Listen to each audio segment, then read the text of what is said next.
மனிதாபிமானம் இல்லாத ஜாதி பகுதி 2. காவல் நிலையத்திற்கு கொண்டு செல்லப்பட்ட அந்த இளைஞர்கள் அங்கு மனிதாபிமானம் இல்லாத வார்த்தைகளால் தாக்கப்பட்டார்கள். அவர்கள் செய்தது உதவிதான், ஆனால் அவர்களுக்கு கிடைத்தது அவமானம். அந்த இரவு அவர்கள் மனமுறிந்து போனார்கள். அந்த நேரத்தில் ஒரு முன்னாள் சட்டமன்ற உறுப்பினர் இந்த விஷயத்தை அறிந்தார். அவர் ஒரு தொலைபேசி அழைப்பு, அதுவே அந்த இளைஞர்களின் வாழ்க்கையை மாற்றியது. அவர்களுக்கு எந்த தவறும் இல்லை, உடனே விடுங்கள், அந்த வார்த்தைக்கு மதிப்பளித்து இரவு 1 மணிக்கு அவர்கள் விடுவிக்கப்பட்டார்கள். அந்த சிறுவன் அவனை காப்பாற்றிய அந்த அண்ணனுடன் வீட்டிற்கு திரும்பினான். அந்த இரவு முடிந்தது. ஒரு சின்ன நிம்மதி வந்தது. ஆனால் காலை சூரியன் உதித்ததும் ஒரு புதிய பிரச்சனை காத்திருந்தது.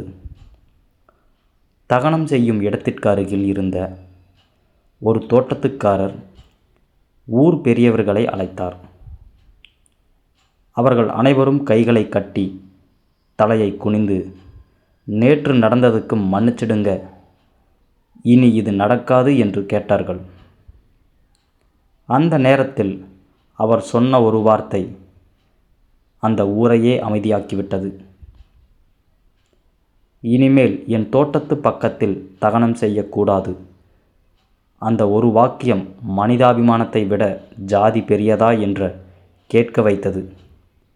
ஊர் பெரியவர்கள் சொல்ல வார்த்தை இல்லாமல் நின்றார்கள். இனி இது நடக்காது என்றும் மீண்டும் கேட்டார்கள். அவர் சற்று மனம் தளர்ந்து இப்படி நடக்கக்கூடாது என்று சொல்லி அனுப்பினார்.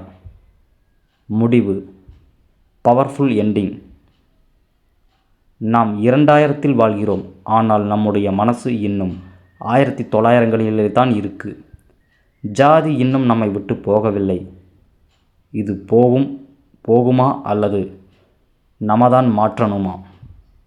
இந்த கதை முழுக்க ஒரு நிஜக்கதை. இந்த கதை கண்டிப்பாக உங்களுக்கு பிடித்திருக்கும். நன்றி, வணக்கம்.